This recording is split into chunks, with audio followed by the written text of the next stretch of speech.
ഹരേ കൃഷ്ണ, സർവം ശ്രീകൃഷ്ണാർപ്പണമസ്തു. എൻ്റെ പ്രിയപ്പെട്ട സജ്ജനങ്ങളെ, എല്ലാവർക്കും എൻ്റെ പുതിയ വീഡിയോയിലേക്ക് സ്വാഗതം. രാമായണ മാസമായ കർക്കടകം ഒരു പുണ്യമാസമാണ്. കാരണം നമ്മുടെ പിതൃക്കൾക്ക് വേണ്ടിയിട്ട് നാം കർക്കടക മാസത്തിലാണ് പിതൃതർപ്പണം നടത്തുന്നത്. ആണ്ടിൽ ഒന്നു വരുന്ന ഈ ഒരു വാവുബലി നമ്മളെ സംബന്ധിച്ച് തികച്ചും വിശേഷമായ ഒരു ദിനമാണ്. എന്തു കാര്യം ചെയ്യുമ്പോഴും പിതൃക്കളുടെ അനുഗ്രഹം നമുക്കുണ്ട് എങ്കിൽ നമ്മൾ ആ ചെയ്യുന്ന കാര്യം വളരെ ശുഭമായി തന്നെ പര്യവസാനിക്കുന്നതാണ്. അതിനാൽ നാം എപ്പോഴും ചെയ്യേണ്ട ഒരു കാര്യമാണ് പിതൃക്കളെ പ്രീതിപ്പെടുത്തുക എന്നുള്ളത്. പിതൃക്കളുടെ അനുഗ്രഹം നമുക്ക് വേണ്ടത്ര കിട്ടിയിട്ടില്ല എന്നുണ്ടെങ്കിൽ നമ്മുടെ ജീവിതത്തിൽ പല അനർത്ഥങ്ങളും സംഭവിക്കുന്നതാണ്. ഇതിനൊക്കെ ഒരു പരിഹാരമായിട്ടാണ് ആണ്ടുതോറും വരുന്ന കർക്കടക വാവുബലി. എൻ്റെ പ്രിയപ്പെട്ടവരെ, ബലിതർപ്പണം നടത്തുന്നതിലൂടെ പിതൃക്കളുടെ അനുഗ്രഹം നമുക്ക് ലഭിക്കുകയും അതിലൂടെ നമ്മുടെ എല്ലാ തടസ്സങ്ങളും നീങ്ങുകയും ചെയ്യുന്നതാണ്. പിതൃക്കളുടെ അനുഗ്രഹമാണ് എല്ലാത്തിനും മുകളിലായിട്ട് നമുക്ക് വേണ്ടത്. അതുകൊണ്ട് ബലിതർപ്പണം നടത്തുന്നതിലൂടെ പിതൃക്കളുടെ അനുഗ്രഹം ലഭിക്കുക എന്നുള്ള ഒരു കാര്യമാണ് നമ്മൾ ചെയ്യുന്നത്. ആണ്ടുതോറും ഇത് നടത്തുന്നത് വളരെ ശ്രേഷ്ഠമാണ്. ചന്ദ്രനിൽ പ്രതിഫലിച്ചെത്തുന്ന സൂര്യപ്രകാശം നിശേഷം ദൃശ്യമല്ലാതാവുന്ന ഒരു ദിവസം കൂടിയാണിത്. ഈ ദിവസം ചന്ദ്രപ്രകാശം മുഴുവനും നമ്മുടെ മൺമറഞ്ഞ പിതൃക്കളുടെ ആത്മാക്കൾക്ക് ലഭിക്കുന്നതായാണ് സങ്കല്പം. അതിനാലാണ് ഈ ദിവസം പിതൃകർമ്മങ്ങൾ നടത്തുന്നതിന് ഏറ്റവും ഉത്തമമെന്ന് പറയുന്നത്. സൂര്യനും ചന്ദ്രനും ഒരേ രാശിയിൽ സംഗമിക്കുന്ന ഈ ദിനത്തിൽ സമുദ്രസ്നാനം നടത്തുന്നതും അതുപോലെ തിലതർപ്പണം, ഒരിക്കലൂണ് ഇവയൊക്കെ അനുഷ്ഠിക്കുന്നതൊക്കെ, വ്രതശുദ്ധിയോടെ ഇരിക്കുന്നതൊക്കെ വളരെ നല്ലതാണ്. ഈ ഒരു വ്രതം എടുക്കുന്നതിലൂടെ നമ്മുടെ സമ്പത്തിന് അഭിവൃദ്ധി ഉണ്ടാവുകയാണ്. അതുപോലെ തന്നെ നമ്മുടെ ആരോഗ്യം മെച്ചപ്പെടുന്നു. പിന്നെ സന്താന സൗഭാഗ്യമുണ്ടാകുന്നതാണ്. ഇതൊക്കെ പിതൃക്കളുടെ അനുഗ്രഹം കൊണ്ട് നമുക്ക് സാധിച്ചു കിട്ടുന്ന കാര്യങ്ങളാണ്. ഭൂമിക്ക് മുകളിലുള്ള ലോകമാണ് പിതൃലോകം. അത് ഭൂമിക്ക് മുകളിൽ സങ്കല്പിക്കപ്പെടുന്ന ഒരു ജലതത്വമാണ്. അതുകൊണ്ട് പ്രാണനും ജലതത്വം തന്നെയാണ്. അതിനാലാണ് പിതൃക്കൾക്ക് ജലത്തിലൂടെ ഭക്ഷണം കഴിക്കാനാകൂ എന്ന് പറയുന്നത്. അതുകൊണ്ടാണ് നമ്മൾ കർക്കിടക നാളിൽ കർത്തവാവിൻ്റെ ദിവസം ജലത്തിൽ പിതൃതർപ്പണം നടത്താറുള്ളത്. അതുപോലെ നമ്മുടെ ഒരു വർഷമാണ് പിതൃക്കളുടെ ഒരു ദിവസം. അതുകൊണ്ട് തന്നെ എല്ലാ ദിവസവും നമ്മൾ അവർക്ക് ആഹാരം നൽകുന്നതായിട്ടാണ് സങ്കല്പിച്ചു പോരുന്നത്. എൻ്റെ സജ്ജനങ്ങളെ, കർക്കടക വാവുബലി ഇടുന്നതിനായിട്ട് നമ്മൾ എന്തൊക്കെ തയ്യാറെടുപ്പുകളാണ് നടത്തേണ്ടത്? നമ്മൾ തലേ ദിവസം, അതായത് വാവ് ബലി ഇടുന്നതിൻ്റെ തലേ ദിവസം നമ്മൾ ഒരിക്കലും ഊണായിരിക്കണം. ഒരിക്കൽ മാത്രമേ അന്ന് ഊണ് കഴിക്കാവുള്ളൂ, ഭക്ഷണം കഴിക്കാവുള്ളൂ എന്നാണ് പറയുന്നത്. അതുകൊണ്ട് തലേ ദിവസം നമ്മൾ ഒരിക്കലായിരിക്കണം. പിന്നെ ആരോഗ്യസ്ഥിതി മോശമായിട്ടുള്ളവർക്ക് നമുക്കത് ഒരിക്കൽ ഊണ് പോലെയാക്കി ഒരു നേരം അരിയാഹാരമാക്കിയിട്ട് ബാക്കി 2 നേരങ്ങളിലൊക്കെ എന്തെങ്കിലുമൊക്കെ നമുക്ക് കഴിക്കാവുന്നതാണ്. പക്ഷേ ഒന്ന് ശ്രദ്ധിക്കുക, സന്ധ്യയ്ക്ക് വിളക്ക് വയ്ക്കുന്നതിന് മുൻപായി തന്നെ നമ്മൾ അരിയാഹാരം കഴിക്കേണ്ടതാണ്. വൈകിട്ട് അരിയാഹാരം നിഷിദ്ധമാണ് കേട്ടോ. അപ്പോൾ ഈ ഒരു കാര്യം ശ്രദ്ധിക്കണേ. വാവുബലിയുടെ തലേ ദിവസം രാവിലെ കുളിച്ച് ശുദ്ധവൃത്തി വരുത്തി നമ്മൾ വ്രതാനുഷ്ഠാനത്തോടു കൂടി കഴിയുക. നമ്മൾ കഴിവതും ഭക്ഷണമൊന്ന് നിയന്ത്രിക്കുകയാണെങ്കിൽ അതായിരിക്കും നല്ലത്. പിന്നെ ആരോഗ്യസ്ഥിതി മോശമായവർ മാത്രം അത് ഭക്ഷണ കാര്യത്തിലൊരു നിയന്ത്രണം കാണിക്കാതിരുന്നാൽ മതി. അവർ കഴിച്ചുകൊള്ളട്ടെ. കാരണം അവരുടെ ആരോഗ്യം, ഇന്നത്തെ കാലത്ത് മെഡിസിനൊക്കെ എടുക്കാൻ ഒത്തിരി പേർക്കുണ്ടായിരിക്കും. അപ്പോൾ അവർക്കതൊക്കെ മെഡിസിൻ കഴിക്കുന്നതിന് മുമ്പായിട്ട് ആഹാരം കഴിക്കേണ്ടതായിട്ടുള്ള ആവശ്യകതയുണ്ടല്ലോ. അപ്പോൾ ആ ഒരു ആൾക്കാർ കഴിച്ചോട്ടെ, അതിന് പ്രശ്നമില്ല. പക്ഷേ അരിയാഹാരം ഒരു നേരം മാത്രമേ കഴിക്കാവൂ. അത് സന്ധ്യയ്ക്ക് വിളക്ക് കത്തിക്കുന്നതിന് മുമ്പ് ഒരു 4 മണിക്ക് മുമ്പൊക്കെ ആയിട്ട് അരിയാഹാരം കഴിക്കുകയാണെങ്കിൽ അതായിരിക്കും നല്ലത്. വിളക്ക് കത്തിച്ചതിന് ശേഷം അരിയാഹാരം പാടില്ല എന്നാണ് ആചാര്യന്മാർ നമുക്ക് പറഞ്ഞു തന്നിരിക്കുന്നത്. അന്നേ ദിവസം എണ്ണ തേച്ച് കുളിക്കാനൊന്നും പാടില്ല. അതുപോലെ ഉച്ചയ്ക്ക് ഉറങ്ങാനും ഒന്നും പാടില്ല കേട്ടോ. പകലൊന്നും ഉറങ്ങാൻ പാടില്ല. അതൊക്കെ വളരെയധികം ശ്രദ്ധിക്കേണ്ട കാര്യങ്ങളാണ്. നമ്മുടെ പിതൃക്കൾക്ക് വേണ്ടി നാം ചെയ്യുന്ന ഒരു കാര്യമാണല്ലോ. അപ്പോൾ അതിനൊരു അതീവ ശ്രദ്ധയോടുകൂടി നമ്മൾ ആ ഒരു വ്രതം പാലിക്കേണ്ടത് നമ്മുടെ ആവശ്യമാണ്. നമ്മുടെ പിതൃക്കൾക്ക് വേണ്ടി നമ്മൾ ആ വീട്ടിൽ നമ്മുടെ ഒരാൾക്ക് വേണ്ടിയിട്ട് മാത്രമല്ല, നമ്മുടെ മാതൃവംശത്തിലുള്ളവർക്കും പിതൃവംശത്തിലുള്ള പിതൃക്കന്മാർക്കും എല്ലാവർക്കും കൂടി നമ്മൾ ചെയ്യുന്ന ഒരു ബലിതർപ്പണമായതുകൊണ്ട് തന്നെ നമ്മൾ അത്രയും നല്ല ശുദ്ധവൃത്തിയോടുകൂടിയും നല്ല രീതിയിൽ വ്രതാനുഷ്ഠാനത്തോടു കൂടിയും നമ്മൾ കഴിയേണ്ടത് നമ്മുടെ ആവശ്യമാണ്. അപ്പോൾ അതൊക്കെ കൂടി നമ്മളെല്ലാവരും ഒന്ന് ശ്രദ്ധിക്കേണ്ടത് നല്ലതായിരിക്കും കേട്ടോ. പിറ്റേ ദിവസം, അതായത് കർക്കിടക വാവുബലിയുടെ അന്ന് നമ്മൾ പിതൃതർപ്പണം നടത്തുന്നതിനൊപ്പം തന്നെ തിലഹവനം കൂടി നടത്തുന്നത് വളരെ നല്ലതായിരിക്കും. അപ്പോൾ അതുകൂടി ഒന്ന് ശ്രദ്ധിക്കുക. പിന്നെ ഇപ്പോൾ പിതൃനമസ്കാരം, കൂട്ടനമസ്കാരം എന്നൊക്കെ പറഞ്ഞിട്ടുണ്ട്. അപ്പോൾ കൂട്ടനമസ്കാരമൊക്കെ നടത്തുമ്പോൾ നമ്മുടെ ആ ഒരു കുടുംബത്തിൻ്റെ പേര് പറഞ്ഞിട്ട് നമുക്ക് ചെയ്യാവുന്നതാണ്. ഇപ്പോൾ മിക്ക ക്ഷേത്രങ്ങളിലും അത് അങ്ങനെ ഒരു വഴിപാടായിട്ട് നടത്തുന്നുണ്ട്. കൂട്ടനമസ്കാരം ചെയ്യുമ്പോൾ ഇപ്പം മാതൃവംശത്തിൽ നമ്മുടെ അമ്മയുടെ കുടുംബത്തിലുള്ളവർക്കാണെങ്കിൽ അമ്മയുടെ കുടുംബത്തിൻ്റെ വീട്ടുപേര് പറഞ്ഞും, അച്ഛൻ്റെ കുടുംബത്തിലുള്ളവർക്ക് അച്ഛൻ്റെ കുടുംബത്തിലെ വീട്ടുപേര് പറഞ്ഞൊക്കെ ചെയ്യാവുന്നതാണ്. അപ്പോൾ അത് ആ ഒരു കുടുംബത്തിലെ മൊത്തം പിതൃക്കൾക്കുമായിട്ട് ചെല്ലുന്നതാണെന്നാണ് സങ്കല്പം. അപ്പോൾ അങ്ങനെയൊക്കെ അതും കൂടി ഈ പിതൃതർപ്പണം നടത്തുന്ന കൂട്ടത്തിൽ ചെയ്യുകയാണെങ്കിൽ വളരെ നല്ലതായിരിക്കും. ഇനി പിതൃതർപ്പണം നടത്താൻ സാധിക്കാത്ത ആൾക്കാർ ഒത്തിരി പേര് കാണുമല്ലോ. നമ്മുടെ നാട്ടിൽ ഇല്ലാത്ത, വിദേശത്ത് താമസിക്കുന്ന അനേകം ആൾക്കാർ കാണും. അവർക്കൊക്കെ പിതൃതർപ്പണം നടത്താൻ സാധിക്കുന്നില്ല എന്ന് പറഞ്ഞ് വിഷമമൊന്നും വേണ്ട കേട്ടോ. അവർക്കും ഇതൊക്കെ ചെയ്യാവുന്നതാണ്.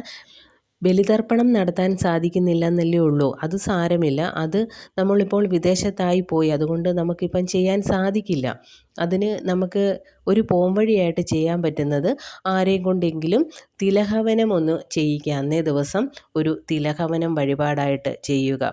ആ ഒരു പിതൃവിൻ്റെ പേരും മരിച്ച നാളുമൊക്കെ പറഞ്ഞിട്ട് പിതൃഹവനം നടത്തുന്നത് വളരെ നല്ലതായിരിക്കും. അതുകൊണ്ട് ആ ഒരു വിഷമം വേണ്ട. പിന്നീട് നാട്ടിൽ വരുമ്പോൾ ആ ഒരു നാൾ വരുന്ന ദിവസം, പിതൃ മരിച്ച ആ ഒരു നാൾ വരുന്ന ദിവസം പോയിട്ട് സങ്കല്പിച്ച് നമ്മൾ ബലിതർപ്പണം നടത്തിയാൽ മതിയാകും. അപ്പോൾ ബലിതർപ്പണം നടത്തുന്ന സമയത്ത് അതിനകത്ത് പറയുന്നുണ്ട്, മാതൃവംശത്തിലുള്ളവർക്കും പിതൃവംശത്തിലുള്ളവർക്കും വേണ്ടിയിട്ടാണ് ഞാനിത് ചെയ്യുന്നതെന്നാണ്. അതിപ്പം മാസത്തിൽ നമ്മൾ നാൾ വരുമ്പോൾ ബലിയിടുമ്പോഴുമൊക്കെ അങ്ങനെ തന്നെ മന്ത്രം ജപിച്ചുകൊണ്ടാണ് ഇത് നമ്മളെ കൊണ്ട് ഇടിയിപ്പിക്കുന്നത്. അപ്പോൾ അങ്ങനെ ഒരു ആശങ്കയൊന്നും വേണ്ട.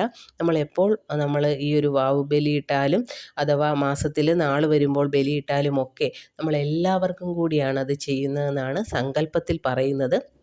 അതുകൊണ്ട് തന്നെ നിങ്ങൾ ഒട്ടും വിഷമിക്കേണ്ട കാര്യമില്ല. വിദേശത്തായിരുന്നാലും അന്നേ ദിവസം തിലഹവന പൂജ നടത്തുക. ആരെക്കൊണ്ടേലും, നാട്ടിലുള്ള ആരെക്കൊണ്ടേലും വിളിച്ചിട്ട് തിലഹവന പൂജ നടത്തിയാൽ മതിയായിരിക്കും. ഇനി വീട്ടിൽ പിതൃതർപ്പണം നടത്തുന്നവരുണ്ട്. അങ്ങനെയുള്ളവർ ഈ പവിത്രമൊക്കെ നമ്മൾ അറിയാവുന്നവർ കിട്ടേണ്ട ഒരു കാര്യമാണ്. അതിനൊരു മന്ത്രോച്ചാരണത്തോടു കൂടി വേണം ഇതൊക്കെ ചെയ്യുവാനായിട്ട്. പവിത്രം കിട്ടുന്നതിനും ഒരു രീതിയുണ്ട്. ആ ഒരു രീതിക്ക് വേണം പവിത്രം കിട്ടുവാനായിട്ട്. പവിത്രം മോതിരവിരലിൽ അണിഞ്ഞുകൊണ്ടാണല്ലോ നമ്മൾ ബലിതർപ്പണം നടത്തുന്നത്. അതുകൊണ്ട് തന്നെ നമ്മൾ വീട്ടിൽ നടത്താനാണ് ഉദ്ദേശിക്കുന്നതെങ്കിൽ കഴിവതും ഇത് അറിയാവുന്ന ഒരു ആളെ, ഒരു ആചാര്യനെ വിളിച്ചിട്ട് ചെയ്യുന്നതായിരിക്കും ഉത്തമം. നമ്മൾ തന്നെ ചെയ്യുമ്പോൾ അതിൻ്റേതായ ചില പാകപ്പിഴകളൊക്കെ വരാൻ സാധ്യതയുണ്ട്. അപ്പോൾ അതൊന്ന് ശ്രദ്ധിക്കുക. പിന്നെ തന്നെ ചെയ്യേണ്ടവർ തന്നെ ചെയ്യുക. അത് പച്ചരി വേവിച്ചിട്ട് എള്ളും ഒക്കെ കൂട്ടിയിട്ട് അതിൻ്റെ രീതിക്ക് ചെയ്താൽ മതിയായിരിക്കും.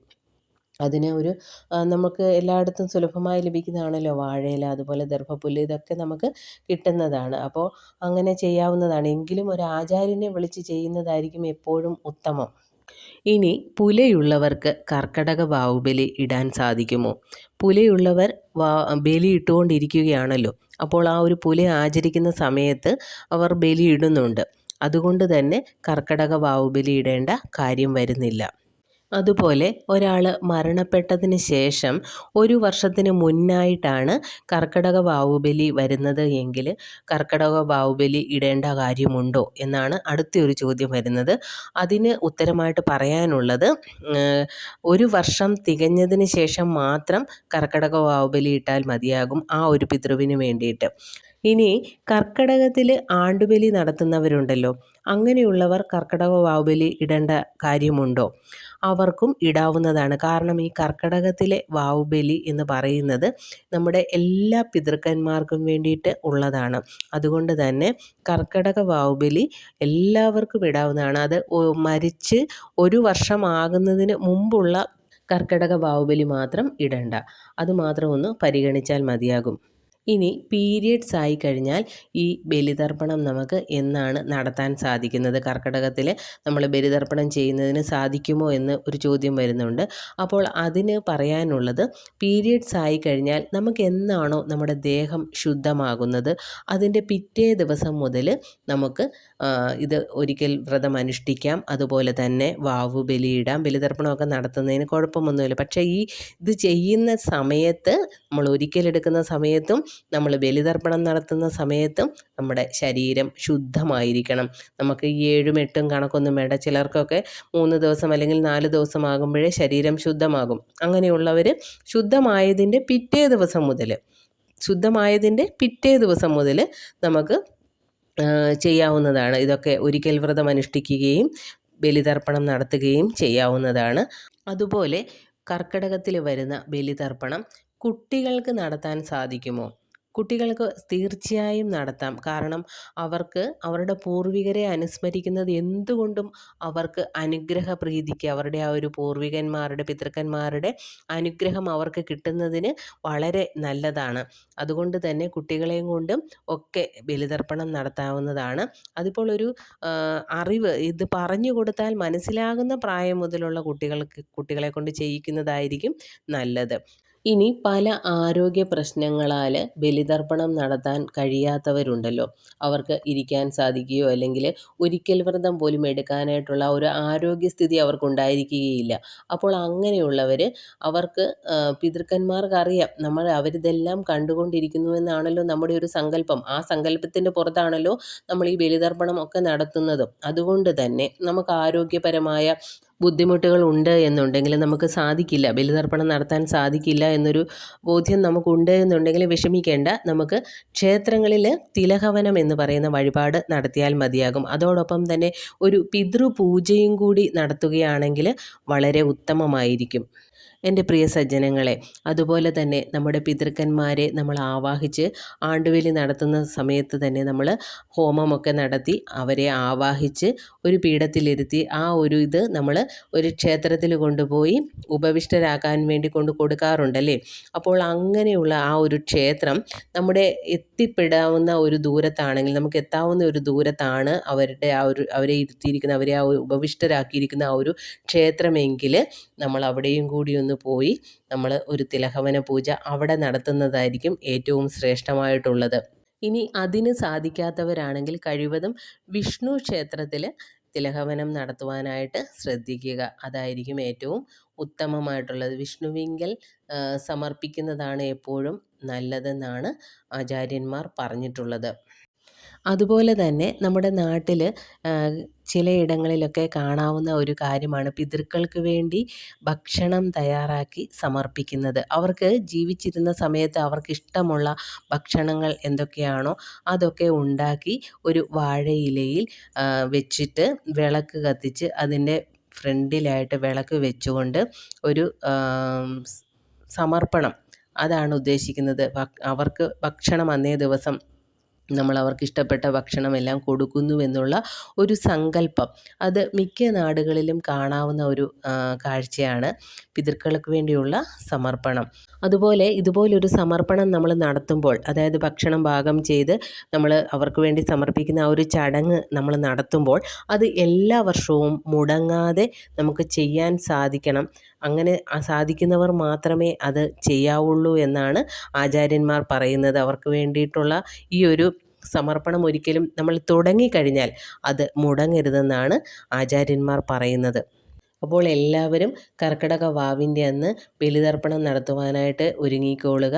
അതിൻ്റെ തലേ ദിവസം ഒരിക്കൽ വ്രതം എടുക്കുക. ഒരിക്കൽ വ്രതം അനുഷ്ഠിച്ചാൽ സമ്പത്ത്, ആരോഗ്യം, പിന്നെ സന്താന അഭിവൃദ്ധിയൊക്കെ നമുക്കുണ്ടാവുന്നതാണ്. പിതൃക്കന്മാരുടെ അനുഗ്രഹം ഉണ്ടാവുന്നതാണ്.